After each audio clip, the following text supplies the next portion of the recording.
날씨가 좀 서늘해졌는데 감기가 그래서 많습니다. 코로나 환자들도 다시 몇 분 계시고요. 건강 유의 또 잘 하시기 바랍니다. 오늘 선교적으로 읽는 베드로전서 25번째 제목을 우리 같이 함께 읽겠습니다. 모든 은혜의 하나님이 끝까지 인도하신다. 아멘. 모든 은혜의 하나님이 끝까지 인도하신다. 이제 베드로전서 막바지에 접어들었죠. 5장 마지막, 이제 다음 주 인사말만 하면 베드로전서가 한 7개월 정도 했는데 이제 끝이 됩니다.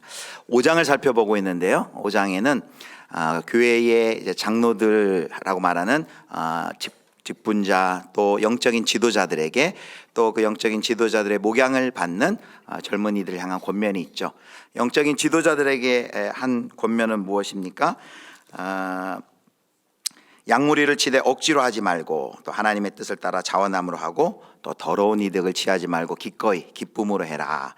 그리고 주장하는 자세를 갖지 말고 성도들에게 솔선수범 본을 보여라 라는 권면을 했고요. 또 그들의 목양을 받는 젊은 또 성도들에게는, 교인들에게는 항상 위에 있는 그 권세들에게 순종할 것에 대해서 이야기했습니다.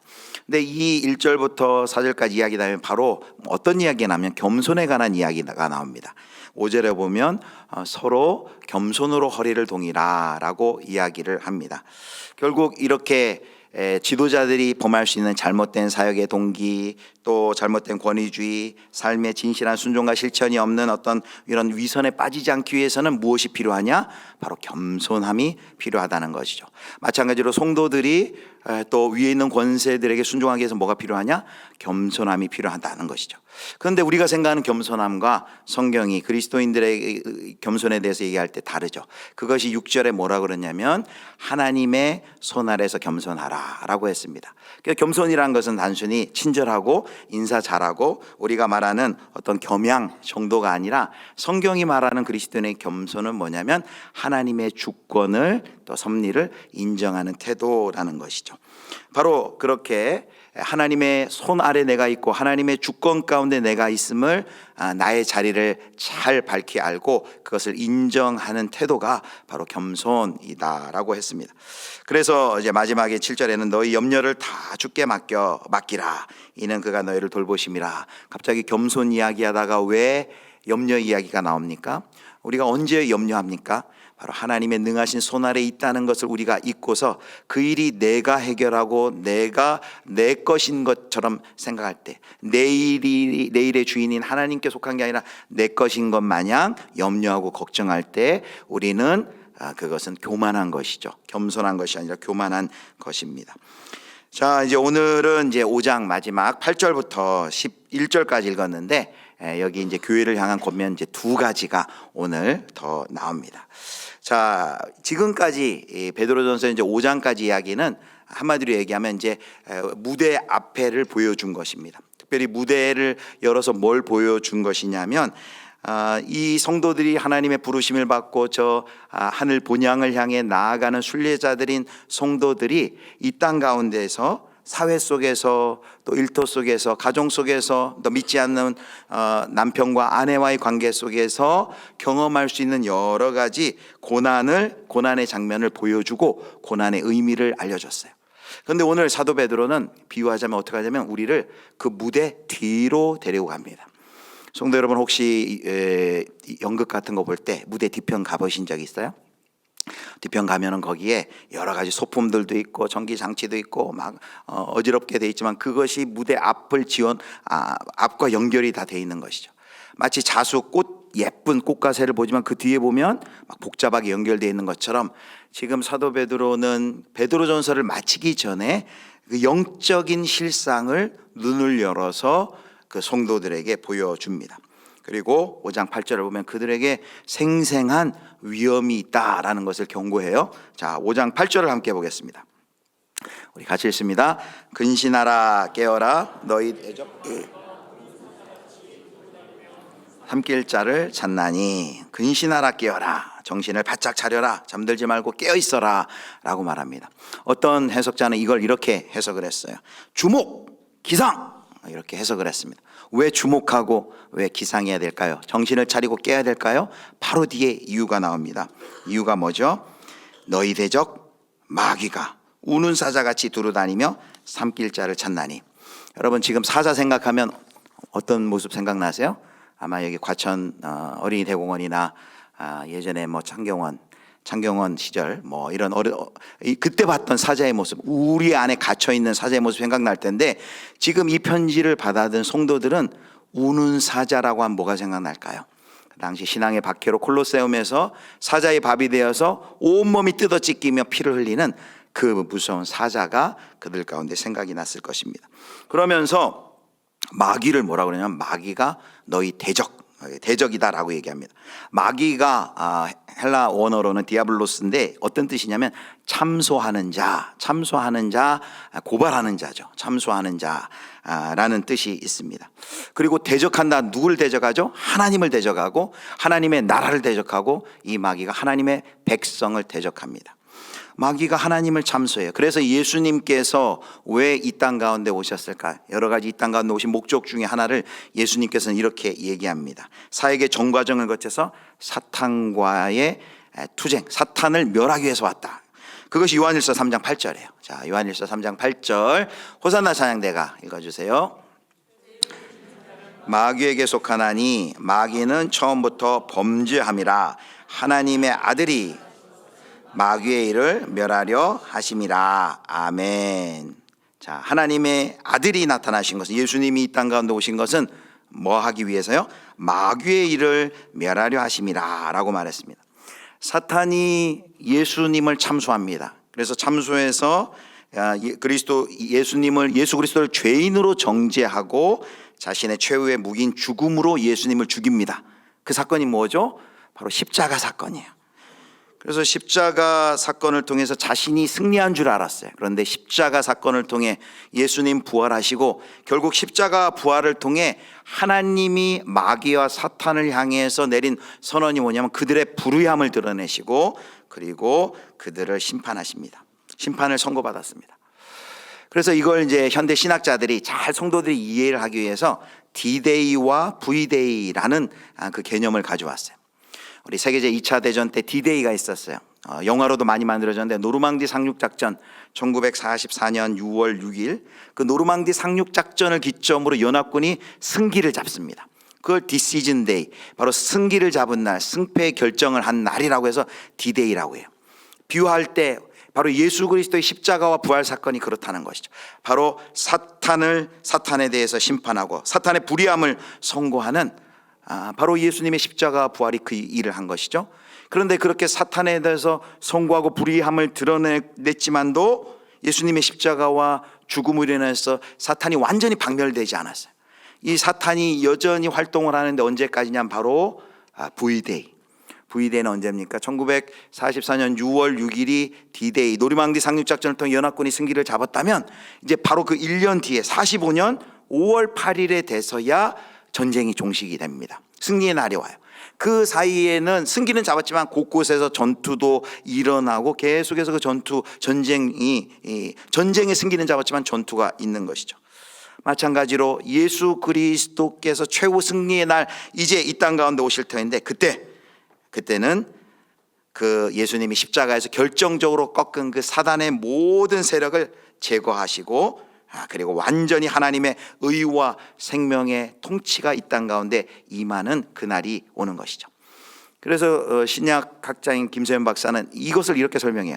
사탄이 바로 십자가와 부활을 통해서 하나님이 결정적인 그 심판과 결단을 낸 그 사건을 이렇게 묘사를 합니다. 사탄은 마치 십자가 부활을 통해서 목이 잘린 닭이 돌아다니는 것 같다. 목이 잘리면 뭐예요? 목은 가장 중요한 분이 사탄이 마치 그왔다는 거예요. 막 난리를 치고 곳곳에 다니지만 그 사탄은 목이 이미 잘렸다는 거죠. 그리고 또 이렇게 비유합니다. 가장 중요한 등뼈가 부러졌다, 사탄은. 그래서 막 우리를 잡아먹을 것처럼 사지를 비틀고 손을 내밀지만 사실은 여전히 아직 완전히 사탄이 멸하지 않아서 성도들을 유혹하고 그리고 성도들을 핍박하지만 사실은 등뼈가 부러진 사탄이다, 이런 묘사를 합니다. 자, 여전히 예수 그리스도께서 다시 오시고 사탄의 모든 그 악과 죽음의 통치를 멸하시기까지 여전히 등뼈가 부러졌지만, 그리고 목이 잘린 사탄이지만 여전히 어떻게 우는 사자처럼 성도들을 유혹하고 성도들을 넘어뜨리려고 합니다. 한시적이죠. 자, 그렇다면 성도들은 도대체 어떻게 이것에 반응해야 될까요? 대응해야 될까요? 자, 5장 9절을 다시 보여주세요. 너희는 믿음을 굳건하게 하여 어떻게 하랍니까? 그를 대적하라, 마귀를 대적하라 라고 얘기합니다. 똑같은 말씀이 야고보 4장 7장에도 나와요. 7절에도 나와요. 자, 4장 7절 같이 읽습니다. 그런즉 너희는 하나님께 복종할지어다, 마귀를 대적하라, 그리하면 너희를 피하리라. 아멘. 자, 마귀를 대적해야 돼요. 그런데 대적할 때 지금 5장 9절에 뭐라고 그랬냐면 우리 인간적인 힘과 지혜로 대적할 수 없어요. 5장 다시 한번 9절 보여주면 너희는 뭘 굳건히 하래요? 믿음을 굳건하게 하여. 대적하기 위해서는 우선 자신이 하나님 앞에서 그 믿음 위에 굳건히 서 있어야 된다는 것이죠. 믿음을 굳건하게 하여 그를 대적하라 라는 것이 뭘까요? 여러분, 우리가 믿는다 할 때 도대체 뭘 믿는다는 거예요? 우리가 믿음을 여러 가지로 생각할 수 있지만 우리가 이렇게 얘기할 수 있어요. 우리가 믿는 것은 예수가 주가 되시고 그리스도. 복음이란 뭐냐? 한마디로 얘기하면 이렇게 할 수 있어. 예수는 주, 예수는 그리스도. 주 예수 그리스도, 이것이 복음의 핵심인 것이죠. 우리는 바로 그 예수 그리스도께서 우리를 구원하신 우리의 주이시고 부활 승천하셔서 온 세상을 통치하고 다스리시는 주인이심을 저와 여러분은 믿는 것이죠. 여러분 믿으십니까? 믿으시냐고 오늘 처음 물어봤네요. 우리는 이것을 믿는 사람들이에요. 자, 그런데 그래서 여기 믿음 위에 굳게 서야 된다는 것은 어떤 의미냐면 우리가 바로 예수 그리스도를 믿는, 바로 이 예수님이 나의 주가 되시고 나의 모든 삶의 영역에서 주인이 되십니다 라는 것을 우리가 입술로 고백하고 삶으로 고백하고 그것을 전하는 거예요. 그래서 여러분, 전도할 때 예수 믿으세요라는 말은 뭐냐면 정권 교체하세요 라는 거예요. 사탄의 통치하에 있는 그 사람들, 이제는 정권을 교체하고 당신의 인생의 주인을 예수 그리스도로 바꾸세요, 예수님의 통치 안으로 들어오세요 라는 것이 바로 전도의 의미죠. 그래서 바로 대적을 믿음 안에 굳게 서야 된다는 것은 예수가 주이심을 입술과 삶으로 고백하며 그것을 전하는 삶이라는 것이죠. 그런데 이것을 사도 바울은 조금 더 다르게 설명을 했어요. 사도 바울은 바로 이것을 영적 전쟁이라고 설명을 했습니다. 사도 바울의 영적 전쟁 어디에 나옵니까? 에베소 6장 12절 13절 우리 두 절 말씀을 우리 같이 읽겠습니다.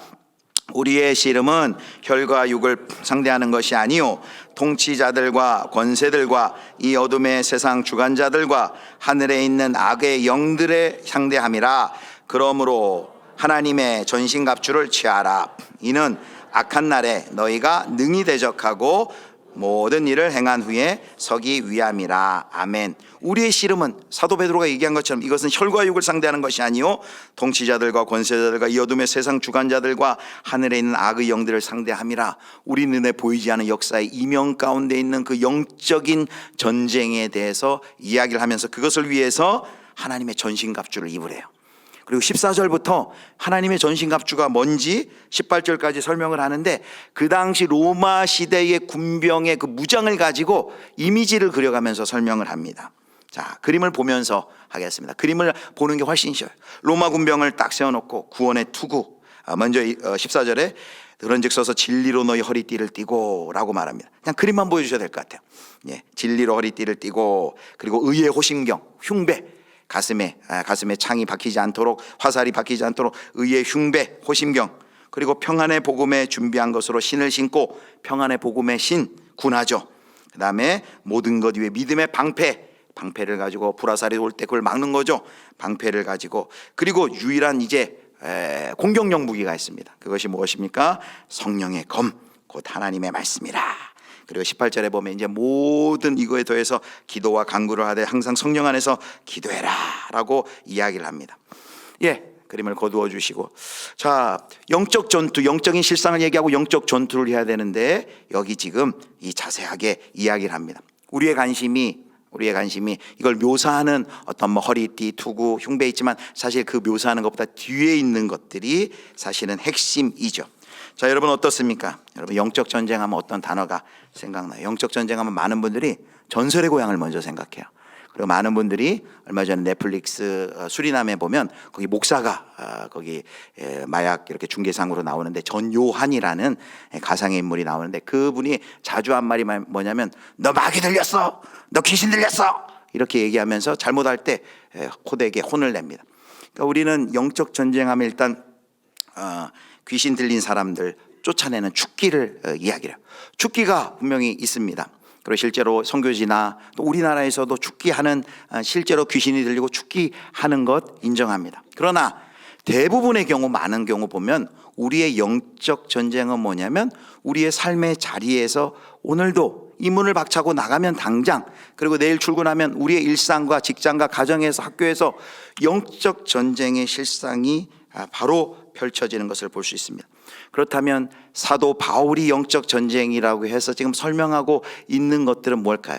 그가 묘사한 뒤에 있는 것들을 가만히 생각해 보면 사도 바울이 얘기하는 영적 전쟁은 이것입니다. 우리가 진리를 굳게 지키고 그리고 의를 행하고 열심히 다니며 그 평화의 복음을 전하고 그리고 죄인들을 하나님과 화해시키고 또 이웃과 이웃을 화해시키고 핍박을 믿음으로 이겨내는 것이 바로 에베소서에서 가르치는 영적 전쟁이죠. 그래서 영적 전쟁을 한마디로 얘기하면 이렇게 얘기할 수 있습니다. 영적 전쟁은 하나님의 통치를 받는 것이다. 자, 한번 보여주실까요? 같이 읽겠습니다. 시작. 영적 전쟁은 하나님의 통치를 받는 것이다. 여러분, 가장 극심한 영적 전쟁이 일어나는 것 중에 하나가 저는 사업장이라고 생각합니다. 사업하시는 우리 성도님들 많이 있지만 정말 그리스도인으로서 사업을 한다는 것은 너무너무 어려운 일입니다.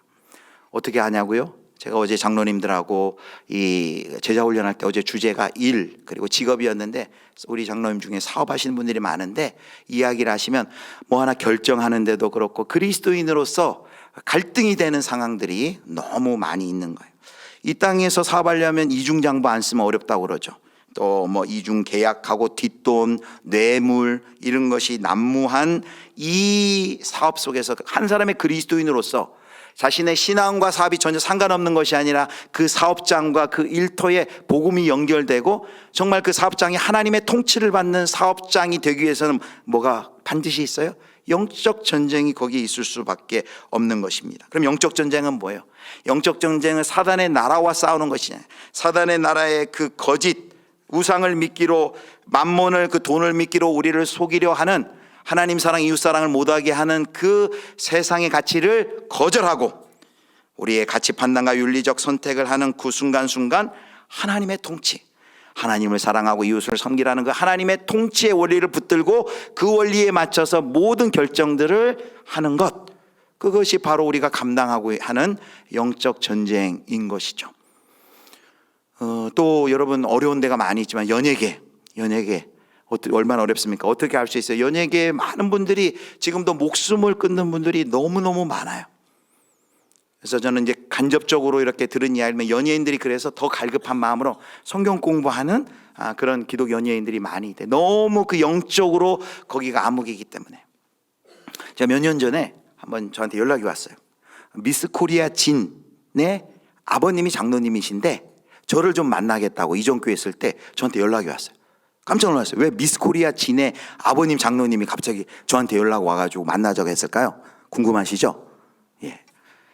그분이 직접 연락 온 게 아니라 저와 교제하고 있던 교수님이 다리를 놔서 셋이 같이 만났어요. 만나보니까 만나자고 한 이유가 있어요. 이분이 이제 따님이 미스 코리아 진이 됐는데 이름을 얘기하면 아실 거예요.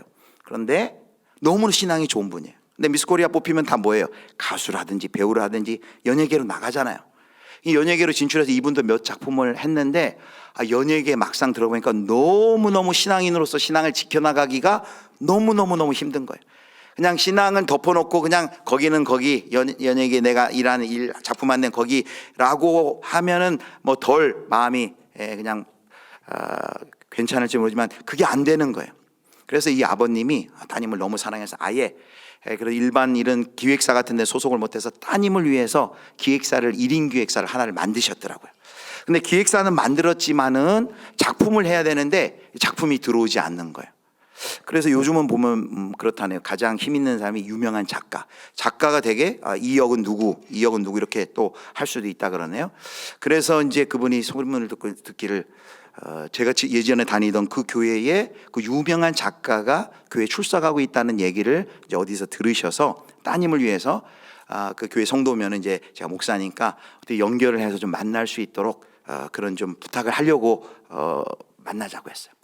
여러분, 연예계가 너무너무 힘들고 어렵다는 거 우리가 생각은 하지만 거기 그 연예계로 연예인으로서 하나님의 통치를 구현하면서 살아간다는 것 쉽지 않습니다. 연예인들만 쉽지 않나요? 저와 여러분도 마찬가지. 당장 내일부터 출근하는 그 자리, 또 가정에서 그 하나님의 통치가 이 땅 가운데 나의 삶의 자리 가운데 임하도록 하는 그 영적 전쟁에 단순히 귀신 쫓아나고 나가라, 그게 아니라 그 모든 선택과 윤리의 선택의 순간에 하나님 사랑, 이웃 사랑으로 복음에 합당한 결정들을 하기 위해서는 믿음에 굳게 서서 바로 이 영적 전쟁을 우리가 수행해야 한다라는 것입니다. 여기 시몬 베드로가 한 이 말은 자신의 존재를 걸고 한 얘기예요. 왜냐하면 시몬 베드로가 이걸 깊이 체험했기 때문에요. 베드로가 여러분 이 말 할 때 어떤 마음을 했을까요? 너무너무 간절하게 애타게 절절하게 고민했을 거예요. 왜냐하면 자신도 그 우는 사자와 같이 자기를 덤벼드는 그 사탄을 막지 못하고 깨어서 기도하지 못했을 때, 그가 예수님 3번 부인하고 실패의 자리에 처절하게 그 실패의 자리에 떨어졌던 그 경험이 있기 때문에 성도들만큼은 이 지금 우는 사자와 같이 우리를 향해 기회만 있으면 덤벼들어서 넘어뜨리는 그 영적인 유혹을 보고 믿음에 굳게 서서 영적 전쟁할 준비를 하고 그 사단을 대적하라, 믿음에 굳게 서서 대적하라 라고 지금 이야기하고 있는 것이죠. 그래서 오늘 첫 번째 우리 같이 읽겠습니다. 첫 번째 대지는 아주 간단합니다. 자, 같이 읽습니다. 믿음을 굳건하게 하여 마귀를 대적하라. 믿음을 굳건하게 하여 마귀를 대적하라. 우리에게 무대 뒷면에 있는 이면에 있는 이 영적인 현실, 이 사탄의 유혹과 통치가 여전히, 그러나 여러분 그렇다고 너무 두려워할 필요는 없어요. 왜냐하면 하나님께서 부활하신 우리 주 예수 그리스도께서 그 하늘 보좌에서 지금 통치하시며 사단의 그 통치를 지금 막으시면서 점점, 그래서 반드시 그 V-Day 예수님 재림하시는 그날 완전히 사단의 모든 그의 마지막 무기인 죽음마저도 멸하실 그 계획을 하나님께서 가지고 계신 것이죠. 자, 이제 두 번째인데요. 두 번째는 이제 우리 10절 말씀을 먼저 읽겠습니다. 10절 말씀 우리 같이 읽겠습니다.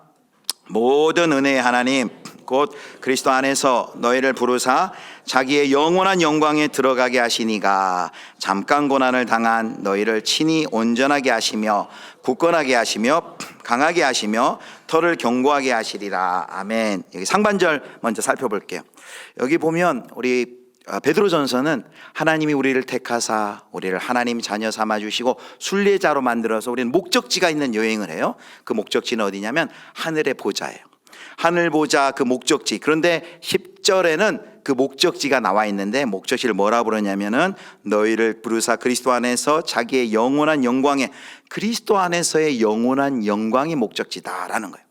우리 중 누구도 이 순례길에 우리가 자원해서 올 수 있는 사람은 없었습니다. 왜냐하면 우리는 가만히 놔두면은 허물과제로 죽었고 허망하여지고 우리는 분별 없는 자라서 이 땅에 썩고 그리고 썩어지고 그리고 부패하고 그리고 허무한 것이 마치 영원한 영광인 것 마냥 그거 붙들고 거기에 인생을 모두 다 바칠 사람들이에요.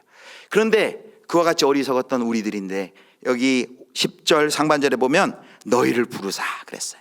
하나님, 그런데 그 하나님은 모든 은혜의 하나님인데 왜 모든 은혜의 하나님인지는 뒤에 설명할게요. 모든 은혜의 하나님이 우리를 부르셨는데 부르셔서 우리를 데리고 가시고자 하는 그 목적지가 어디예요? 그리스도 안에서 영원한 영광에 들어가게 하신 이가 들어가도록 우리를 택하셨어요. 이 그리스도 안에서 영원한 영광이 무엇일까요? 베드로전서를 보면 다양하게 설명했어요. 계속 설교를 하면서 반복한 처럼 그걸 산소망이라고 하기도 하고요. 1장 4절에 보면 가장 많이 쓰는 표현 나옵니다. 자, 1장 4절 말씀, 썩지 않고 더럽지 않고 쇠하지 않은 유업, 그것이 바로 그리스도 안에서의 영원한 영광이에요. 또 4장 13절에 보면 이렇게 설명합니다. 오히려 너희가 그리스도의 고난에 참여하는 것으로 즐거워하라. 이는 그의 영광을 나타내실 때에 라고 말합니다. 너희로 즐거워하고 기뻐하게 하려 함이라. 그리고 또 5장 1절에 보면은 뭐라고 말합니까? 보자, 5장 1절은 같이 읽습니다. 너희 중 장로들에게 권하노니 나는 함께 장로된 자요 그리스도의 고난의 증인이요 나타낼 영광에 참여할지니라 라고 말합니다. 나타날 영광. 5장 또 4절에는 5장 4절에는 거기 영광의 면류관, 영광의 관이란 그런 표현도 있습니다. 여러분, 중요한 것은 어느 누구도 우리가 죄인이었던 시절, 하나님 알지 못한 시절, 이 영광을 우리가 알고, 와, 이거는 내 인생을 걸만하다, 내가 내 평생을 걸어서 그 목적지까지 갈만해 라면서 여기에 우리가 지원하는 사람이 없다는 거예요. 우리 모두를 다 하나님께서 10절 표현처럼 부르사, 우리를 다 데리고 와서 부르사 이 순례자의 길, 목적 있는 그리스도 안에서 영원한 영광을 향하여 나아가도록 저와 여러분을 초대한 것, 그것이 바로 여기 나오는 은혜라는 거예요. 그 영광의 순례길에 우리를 초대하시고 영광의 목적지를 가지고 가게 하신 그것이 하나님의 큰 은혜다라는 것이죠. 제가 이 예화를 몇 번 했던 것 같아요. 영광이란 단어만 나오면 제가 생각나요. 저 아주 친한 목사님에게 들은 예화인데, 강원도에 시골에서 목회를 하는 목사님 부부가 계셨어요. 근데 목사님 아들이 있었는데, 아들이 너무 신실하고 또 착하고 공부도 잘했어요. 그래서 이 아들이 S대를 갔어요. 제일 좋은 학교 S대를 가서 얼마나 뿌듯하고 자랑합니까? 그리고 시골 목회 어려움도 많고 고생도 많이 하지만 이 아들이 이제 무럭무럭 또 공부도 하고 군대도 갔다 오고 이제 좋은 직장도 이제 얻게 될 그때가 되었어요. 이제 졸업이 됐어요.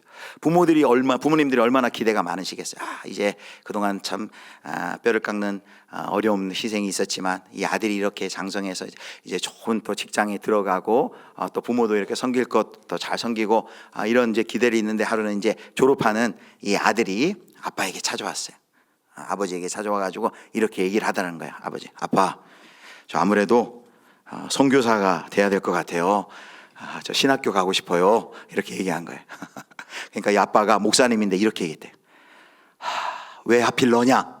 이렇게 얘기했다. 왜 하필 너냐? 목사님이지만 이제 아들이 또 이게 S대 나와서 아빠하고 엄마는 또 기대가 있으니까 좋은 또 직장 가고 좋은 장로님 돼서 좀 섬기고 그러면 좋을 텐데 왜 하필 너냐? 이랬다는 것이죠. 그러고서는 그래도 이제 아빠가 그래, 너가 그렇게 마음 가운데 그런 감동이 있으니까 우리 그럼 같이 시간을 정해놓고 기도한 후에 다시 만나서 이야기하자라고 이제 아들하고 다시 기도 시간을 정하고 만날 날짜를 정한 거죠.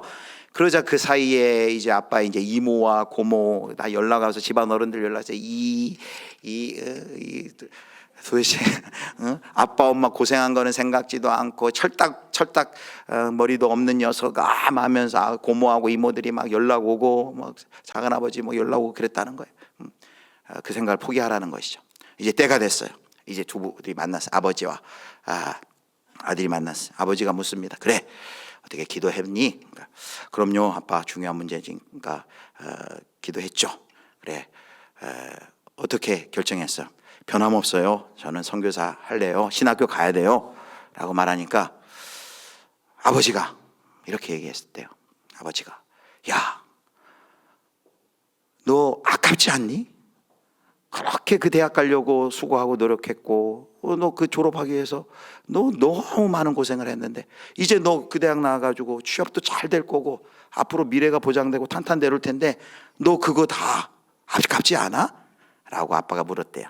그러자 이 아들이 한 멋진 말이 있어요. 이 아들이 이렇게 얘기했답니다. 아빠, 영광을 본 사람은 아까운 게 없어요.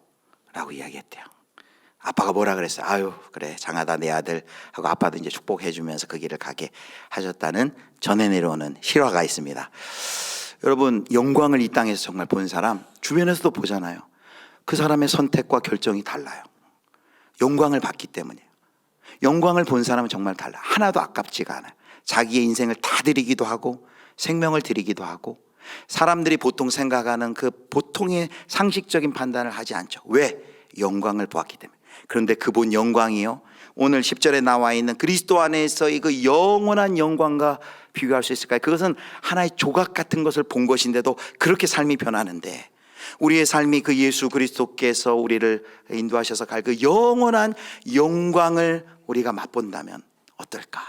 우린 상상만 하지만 하나님 나라가 완성되어 그 하나님과 예수 그리스도와 함께 나눌 그 영광, 그 경험할 그 영광, 바로 거기까지 하나님께서 부르신 이가 그 목적지를 향해 데려가겠다라는 것이 첫 번째 은혜예요.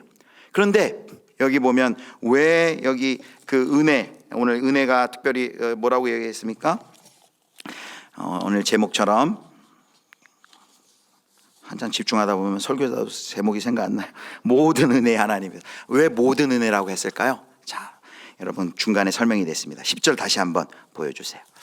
자, 10절 중간부터 보면 이렇게 돼 있죠. 그 영원한 영광에 들어가신 이가 잠깐 고난을 당한 너희를. 여러분, 우리에게 예수 믿음이 고난 없어짐이 아니라 그랬어요. 예수 믿을 때 우리에게 참 복음대로, 복음에 합당한 대로 복음을 따라 살기 원할 때 이런 어려운 고난인데 여기 잠깐 고난이라고 했어요. 그게 끝없는 고난, 우리를 파멸하는 고난이 아니고 잠깐 고난인데 그 고난을 통과할 때 하나님이 주시는 은혜들이 있어요. 그 은혜가 네 가지가 나옵니다. 자, 첫 번째는 뭘까요? 잠깐 고난을 당한 너희를, 첫 번째는 친히 온전하게 하시며, 친히 온전하게 하시며, 온전하게 하시는 은혜예요. 두 번째는 굳건하게 하시며, 굳건하게 하시는 은혜예요. 세 번째는 강하게 하시며, 강하게 하시는 은혜. 마지막은 터를 견고하게 하시리라.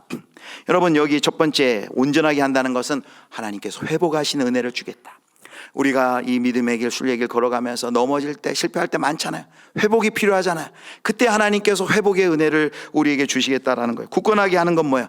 우리가 흔들리지 아니하도록 붙들어 주시겠다는 거예요. 굳건히 붙들어 주시겠다라는 것입니다. 믿음 안에 굳게 설 수 있도록 굳건히 붙들어 주시겠다. 세 번째 뭡니까? 강하게 하시며, 강하게 하시며. 어떤 일을 그 강하게 한다는 것은 어떤 일을 활력과 좌절되지 않는 끈기로 해낼 수 있는 그 강건함으로 우리와 함께 하시겠다라는 약속이고, 마지막 터를 견고하게 하며. 여러분, 기초 건물 지을 때 기초를 견고하게 하잖아요. 견고하게 하지 않으면 요즘 무슨 그 두부 아파트처럼 막 쓰러지잖아요. 막 중국 같은 데는 막 하루아침에 막 무너지잖아요. 기초가 튼튼하지 않고 철근을 뽑아서 잘못 공사를 했기 때문이죠. 기초를 견고하게 해주겠다. 그런데 여러분, 여기 네 번째 기초를 견고하게 해준다라고 했을 때 이 사도 베드로가 또 여기 역시 자신의 여기 마음을 다하여서 자신이 경험한 하나님을 지금 이야기하는 것이죠. 여기 베드로의 원래 이름이 뭐였어요? 베드로를 처음엔 뭐라 불렀어요? 시몬이라고 불렀습니다. 그러나 예수님이 베드로를 만났지만 내가 장차 게바라 하리라, 페트로스, 그 반석이 되게 하리라. 그런데 그 시점에 베드로가 반석이었나요? 반석 아니었어요. 여전히 연약하고 약하고, 그리고 마지막에는 예수님 다 팔아넘기고 예수님 부인하고 도망쳤던 연약한 인간이었는데, 그 연약한 베드로가 지금 예수 그리스도의 회복케 하시는 역사, 그리고 그를 반석 위에 세우시는 그 하나님 예수 그리스도의 그 사랑의 은혜를 경험하여서 지금 이렇게 반석 아니었던 베드로가 반석이 돼서 그 하나님이 나를 견고하게 반석으로, 나처럼 연약한 인간도 반석으로 세워주신 그 은혜가 이 믿음의 길, 고난의 길을 통과하면서 순례길 가는 성도들에게도 그 은혜가 있을 것입니다 라고 이야기하는 것이죠. 사랑하는 성도 여러분, 하나님은 영광스러운 그 그리스도 안에서의 영원한 영광의 자리를 목적지로 삼으시고 우리를 부르신 다음에 네 알아서 마음대로 가. 자, 지금부터 우리는 각자 도생한다, 이게 아니에요. 그 길을 갈 때 공동체로 모여서 함께 격려하면서 가게 하시고, 공동체로 가다가 때로 그 고난 때문에 힘들어 넘어지는 자들에게 여기 네 가지 그 약속들, 견고하게 하고 강하게 하고 터를 견고케 하는 이런 약속들. 그래서 오늘 설교의 제목이 뭐라고요? 모든 은혜. 이 모든 은혜를 우리 가운데 허락하여 주셔서, 그래서 오늘 두 번째 대진이 이겁니다. 같이 읽겠습니다.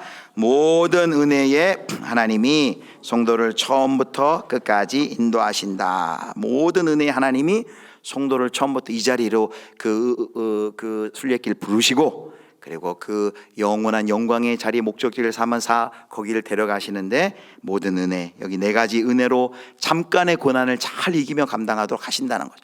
사도 베드로가 이것을 이미 알았으니까 이것을 이야기하면서 너무나도 감격스러워서 그가 찬양과 송영을 올려드립니다. 그것이 뭐예요? 11절 말씀, 우리 11절 같이 찬양하겠습니다. 시작. 권능이 세세 무궁토록 그에게 있을지어다. 아멘. 권능이 세세 무궁토록 그에게 있을지어다 라면서 그 신실하신 하나님의 구원의 섭리와 그 은혜를 이렇게 찬양하는 것이죠. 오늘 설교의 제목이 무엇이라 했습니까? 모든 은혜 하나님이 끝까지 인도하신다. 그래서 우리의 삶 속에서 그 영광을 보고 그 은혜의 길 가면서 이걸 경험한 분들이 찬양을 합니다. 우리 특별히 384장 나의 갈 길 다가도록 예수 인도하시니, 이 찬양 많이 좋아하시죠? 이 찬양의 작시자가 페니 제인 크로스비 여사입니다. 근데 이분이 평생을 맹인으로 사셨어요. 어렸을 때 6주 만에 눈병이 났는데 의사의 잘못으로 갓난아기 때 시력을 잃고 평생을 맹인으로 살았는데, 하나님께서 이 페니 제인 크로스비 여사에게 많은 영감을 주셔서 9천여 편의 찬송시를 적고, 그 9천여 편의 찬송시 중에서 우리 한국인들이 좋아하는 많은 찬양이 우리 찬송가에 들어있어요. 예를 들면 예수를 나의 구주 삼고 주의 음성을 내가 들으니 인내하신 구세주여, 또 나의 갈 길 다가도록, 많은 찬송이 우리 찬송가에도 들어있어 우리가 은혜를 누리고 있죠. 그런데 이 특별히 오늘 나의 갈 길 다가도록 우리가 이 찬송 볼 때, 이 찬송에는 스토리가 있어요. 사연이 있어요. 그 어느 찬송가에 보면 밑에 이렇게 그 사연이 조그만 글씨로 적혀 있는 해설 찬송가도 있는데, 어떤 사연이 있냐면 이 페니 크로스비 여사가 하루는 이제 그 찬송 출판사에 가야 하는데, 이렇게 구체적으로 얘기한 것도 있고, 그 해설 찬송가에 보면은 하루는 $5가 갑자기 필요한 상황이 발생했다라고 이야기를 해요. 근데 당장 이제 $5가 없어서 밖에 나갈 수가 없는 거예요. 그래서 이 단순하게 어린아이와 같이 이 페니 크로스비 여사가 하나님께 기도했대요. 하나님, 제가 나가야 되는데 나가려면 이 교통비가 필요한데 $5가 없네요. 하나님 좀 보내주세요. 도와주시면 좋겠어요. 기도를 했는데 정말 얼마 있지 않자 똑똑똑 두드리더니 누군가 온 거예요. 눈이 안 보이니까. 그래서 그분을 그냥 누군지 모르지만 축복해주고, 근데 그분이 따뜻한 손에 이렇게 주더래요. 줘가지고 확인해 보니까 그게 뭐였을까요? $5인 거죠. 여러분, 이런 일들 경험하신 분들 아마 많으실 거예요. 마치 주중에 우리 복상 같은 엘리야의 까마귀처럼, 아니 하나님이 어떻게 아시고 그걸 딱 맞춰 너무 전율을 느낄 때, 이 페니 크로스비 여사도 마찬가지죠. 이 $5를 그 손에 쥐었을 때, 이 $5는 무슨 $5예요? 하나님이 너의 그 순례의 여정길에 내가 너와 함께하고 있고, 내가 너를 지키고 내가 너를 붙들고 있다라는 것을 보여주는 $5잖아요. 그래서 그가 성령의 감동을 받아서 지은 찬송이 바로 나의 갈 길 어떻게 하도록? 다 가도록. 나의 갈 길 다 가도록. 여기 오늘 우리 샬롬 어르신들 나의 갈 길 다 가도록 우리 하나님께서 끝까지 인도해 주실 줄 믿습니다. 이번에 3040, 50만 힐링 클리닝 하셨다고 60 세대가 조금 섭섭하셨다는 말이 있는데, 섭섭함이 있으신 우리 60 세대 우리 성도님들도 그 믿음의 길 끝까지 하나님께서 인도해 주실 줄 믿습니다. 또 힐링이 필요한 3040, 50 많은 세대들도 끝까지 하나님께서 처음부터 끝까지 하나님의 이 큰 은혜로 여러분들을 붙드실 줄을 믿습니다. 이제 20대는 안 20대 계시나요? 20대 청년들도 마찬가지입니다. 얼마나 고되고 힘든 20대예요. 그러나 하나님께서 영광의 자리로 우리를 부르셔서 하나님께서 그 은혜를 베풀어 주시고 영광의 자리까지 끝까지 우리를 붙들고 인도하시는 이 사실을 저들 굳게 믿고, 저와 여러분이 하나님 부르신 자리에서 하나님을 기뻐하며 씩씩하게 우리 두 손 붙들고 함께 믿음의 길 걸어가실 수 있기를 주님의 이름으로 축원합니다.